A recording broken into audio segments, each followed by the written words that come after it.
Keller Sutherland, an elementary school teacher, loathed the idea of disappointing her students. Whenever a lesson failed to resonate with her students, she would find herself driving around in silent frustration, pondering whether she could have presented multiplication tables or art projects more effectively. Her dedication to her students was evident when she promptly stopped upon spotting one of her students wandering alone on the street, attentively listening as he detailed his dire situation. "When I see myself as a teacher," Miss Sutherland below said, "it just goes so far beyond the classroom." Teaching boiled over into her personal life. It was a job that required more than 40 hours of attention every week. She did anything for her kids, which was why one day, Miss Sutherland couldn't wait to be home and rest. Exhausted from a tough day, she was elated when a school faculty meeting was canceled. She headed home to her husband a little early, and that's when she spotted the concerning sight. While driving home, Miss Sutherland was talking over the phone with her husband when she said, "There's a small child on his bicycle riding down the road." There was a ton of traffic at the time, but no one was concerned about the kid except Miss Sutherland, feeling she needed to help this boy because being a teacher didn't stop outside her classroom at the end of the school day. She approached the little biker. That's when she realized she knew this kid. The 7-year-old's name was Cameron, and he was one of her students. He was frazzled and out of breath, and he immediately tried explaining himself. The story just poured out of him. For Cameron, it was an ordinary day in Greenville County, South Carolina. He went to school and was taught by his first-grade teacher, Miss Sutherland. Then he headed home on his own. Cameron was very independent for his age. His parents believed he could make it to school and back home on his own. All he needed was his trusty bike, and they were right. After school that day, he did make it home. However, when he returned home that day, something was very different. It was rather quiet in the house. He walked through his home to see if anyone else was there, but he came across a terrifying sight. In the kitchen, he screamed at the sight of his father passed out on the ground.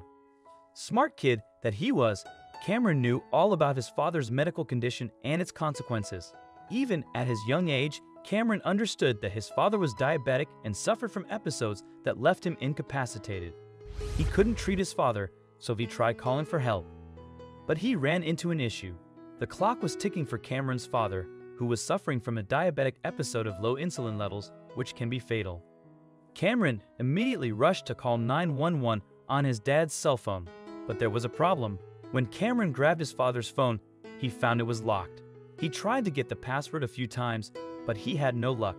The boy couldn't call for help over the phone, so he darted out the front door. Cameron ran to his neighbors, but no one was home to help. Without many other options, he grabbed his bike and pedaled as fast as he could to reach someone else who could help, his grandma. Unfortunately, the emergency trip to Grandma's was going to be a 5-mile trek that involved crossing a bustling highway. Still, Cameron had to save his dad. As scared as he was, he pushed forward. That's when Miss Sutherland saw him pedaling frantically down the busy road. After listening to his story, she helped him calm down, dialing 911 on her own phone. She assured Cameron everything would be all right, but she couldn't know for sure. Over Miss Sutherland's phone, Cameron explained the situation perfectly for emergency workers. He told them his home address and about his father's diabetes. From there, EMTs rushed to save his father's life. When EMTs arrived, Cameron's dad was given the insulin he needed. He increased his sugar levels by eating crackers that Miss Sutherland happened to have on her. Slowly, he regained his strength.